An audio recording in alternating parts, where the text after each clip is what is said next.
Hi friends, welcome back to another episode of Generation Tech. My name is Alan, and as promised, I have another very interesting story from the canon Aftermath novel series. After the Battle of Endor, the Empire was in chaos. There was a hectic scramble for power as generals, admirals, and moffs all fought for control with whatever forces they still commanded. During this time, one man held the Empire together and solidified the Imperial remnant that would one day go on to become the First Order. His name is Gallius Rax, and he would be known as the unofficial Third Emperor. Here is his story through our eyes. Born on the planet of Jakku, 12-year-old Gallius Rax was the lowest of the lowest, a slave on a planet full of scavengers. One day, while scrubbing solar arrays, he spotted a ship flying high above him. For some unknown reason, he felt compelled to chase after it. The ship was the most beautiful he'd ever seen, perfect in every way, free from the rust and sand that ravaged its planet. The ship landed at the bottom of a valley, and from afar, Gallius spied a man wearing purple robes emerge from the ship. While watching this scene unfold before him, he realized this was his one opportunity to escape. No matter where the ship went, it had to be better than a life of slavery on Jakku. The man in purple returns to the ship, and the ramp begins to close. Spurred by a force one could only call fate, Gallius rushes onto the ship and towards his destiny. He had lost track of how long they had been flying. His body ached from hunger, but he knew he must remain hidden. Suddenly, a voice called to him. Boy, show yourself. Reluctantly, Gallius stepped out from the shadows. He's surprised to see a person in a black robe. The man in purple was nowhere to be seen. The hooded figure studied Gallius intensely and began speaking in a low, chilling voice. He presents the boy with two options, the first one being death. Life was hard on Jakku, and many of the slaves sought the peace that death could offer. The second option was a chance at a new life, an opportunity to play a role in this mysterious man's master plan. Gallius was a survivor, and the answer came to him naturally.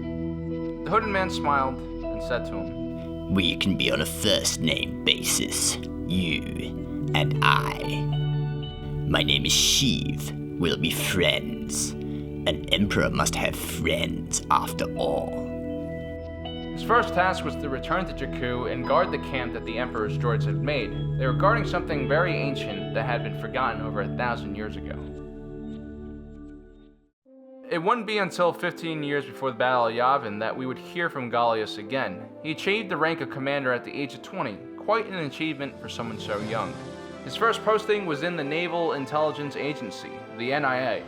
All of his reports bypassed the normal chain of command and went directly to NIA Deputy Director, Wolf Yularen. After Yularen's death during the Battle of Yavin, these reports went directly to the Emperor. A prolific medal recipient, Gallius, like Darth Vader, stood outside the traditional command chain. Yet practically no records were left about his service, save a few photos which he appeared in. It was almost as if someone was deliberately trying to make him a ghost. By the time of the Battle of Endor, he was stationed as a fleet admiral on the Super Star Destroyer Ravager. Unlike many of the top brass in the Empire, Gallius was a true believer in the Empire and recognized the sacrifices that needed to be made so that the Empire would continue on existing. In the aftermath of the Battle of Endor, he assumed the secret identity of the Operator. Using this identity, Rax contacted Imperial Admiral Ray Sloan, who had taken command of the Imperial fleet during the Battle of Endor. Rax wanted the Admiral to hold an emergency summit on the planet of Akiva and invite all the remaining Imperial leaders. At the same time, Rax contacted the New Republic and informed them of the Imperial Summit. Rax believed that the Empire needed to be cold, and officers that were self-serving or incompetent had to be outed. The New Republic arrived and commenced battle with the Imperials on Akiva, killing several high-ranking officers and capturing others.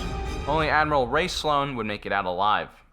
Rax approved of Sloane's capabilities and loyalty and promoted her to Grand Admiral, putting her in charge of the largest fragment of Imperial forces left in the galaxy, technically making her the leader of the Empire. Although she commanded the fleet, in reality, Gallius Rax was pulling the strings from behind the scenes. Rax then proposed to create a Shadow Council which would create the foundations for this new empire. Among those he called to the council were Commander Brendel Hux, the father of Armitage Hux. Rax would go on to reveal to the group that he was still in command of over 100 Star Destroyers spread across several other Imperial fleets that had survived. He also informed them that the Empire still had several factory worlds in the Outer Rim ready to supply the Imperial Navy. Rax's next move was to plan an assassination of the New Republic High Command. He implanted biochips into rebel prisoners and purposely allowed a rebel rescue team to liberate them. The biochips were programmed to make their hosts assassins. The freed rebels were brought to Chandrilla, the new capital of the Republic, and were going to be part of a ceremony during Liberation Day, an event organized by Chancellor Mon Mothma to improve public morale and bring more planets into the New Republic's fold. As rebel prisoners approached the stage, they started opening fire, injuring and killing many of the New Republic's high command.